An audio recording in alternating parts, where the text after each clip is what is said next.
Today I have a handmade A-11 homage watch up for review and my own self-assembled A-17A homage with some tips that might get you started on your own project watch. So, two modern build, historic military type watches that surprisingly make unbeatable modern day field watches. They're water resistant, bash proof and inexpensive.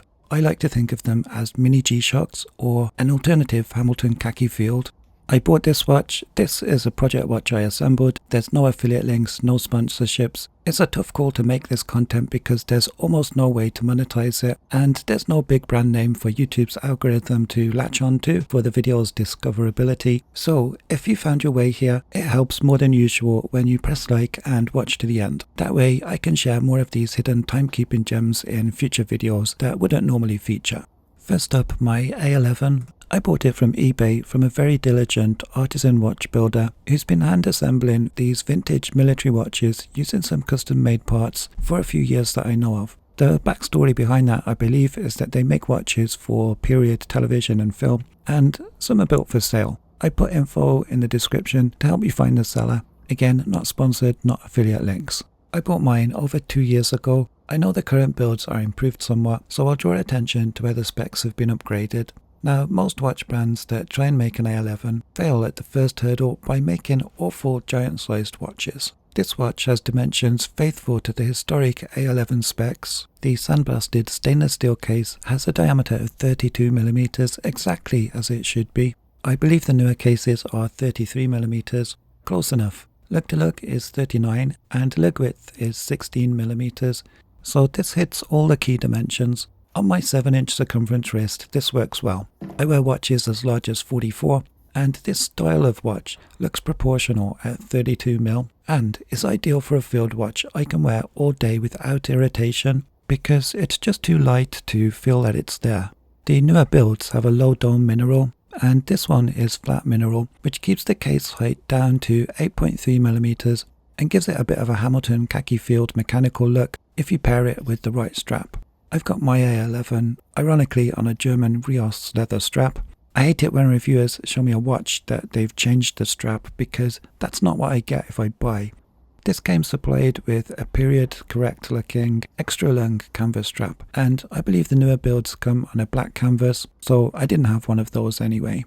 Homage might be the wrong word because they're not actually homages of any actual watch brand or model. To explain, A-11 just refers to a set of military specifications for a field watch used by American and some British forces during World War II. A-11 wasn't tied to a specific manufacturer or brand. Instead, it's more like a set of instructions detailing how a watch should be built to meet the military's needs. These specs outlined everything from accuracy, durability to legibility and size, ensuring any manufacturer could produce a watch that met the requirements. So when you see a watch brand described as an A-11 today, it's not a homage to a brand, but a design standard rooted in practicality and reliability. These modern interpretations are inspired by historic functionality and style, while providing modern, dependable watches with accurate movements and improved case materials. These custom hands are typical A-11 style and shape, painted in high contrast white for unbeatable field watch legibility against its black dial. 12 Arabic hour numerals are complemented by an outer minute track, also available with a railroad style minute track if you prefer. Just imagine those minute tracks as sleepers, but with rails, white lines either side. The newer builds have loomed hands and dials, and otherwise look identical in daylight to what you see here.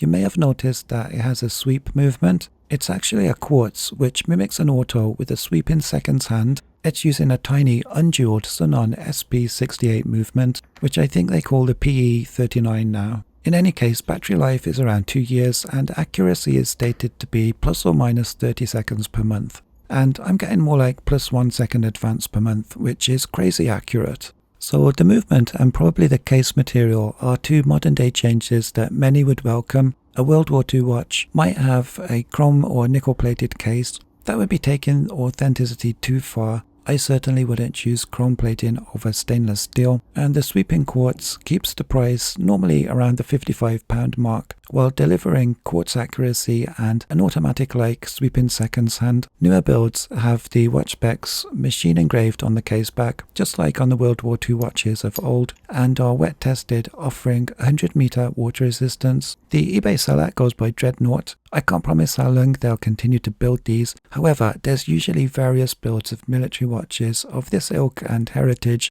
to keep you fascinated. Next up, my own build, A-17A, a classic vintage pilot's watch from World War II. Back then, the A-17A spec was primarily used by the US Army Air Forces pilots during the late stages of World War II and into the Korean War era. The big difference you'll notice over the A11 is that the A-17A has a 24-hour time track also, as was required of a pilot's watch. How did I build this? Well, I started with a cheap donor watch from the Eagle Moss collection. They made affordable collectible timepieces often sold alongside subscription magazines that provided background on the watch's designs. They come on these flimsy straps. This was number 59 in the collection, and you can easily find them on eBay and the like, normally for around $10 to $20, but they will look kind of toy-like and unimpressive. Only the case remains from my donor watch here. The case did look identical to this one. It was sandblasted, and I wanted it to look more vintage, so I took to the case with some Auto Sol metal polish. Any abrasive will do. This was sufficient to give a polished surface in under an hour. Then I used this part of a kitchen sponge to give the case a horizontal brush on the sides and a radial brush to the front-facing lugs, leaving the bezel polished. Next, I swapped the movement for a Sunon SP68 to give that desirable sweeping second-hand movement. You can get these movements from AliExpress for less than $1, not sponsored. The original hands will fit that. I got a pack of 5, and you don't have to be a watchmaker to change the movement. I just use a couple of dabs of glue to stick them to the back of the dial. You do need to know how to take off and put back the hands with a few inexpensive tools. I was able to source a better dial and handset. The new dial has more vibrant colour and is loomed, so too are the custom hands, this time with white painted edges. But you can totally work with the original handset and dial that the donor watch comes with, as the dial and handset I got would be difficult to source. The donor watch came with these hands that have silver colour to their edges and are just painted, not loomed, in the centre. But they're the correct shape, and you could hand loom them for a pretty impressive instant upgrade, and the supplied dial is pretty good. Next, I popped out the flat mineral and its weather seal and finished the piece with an acrylic double domed crystal.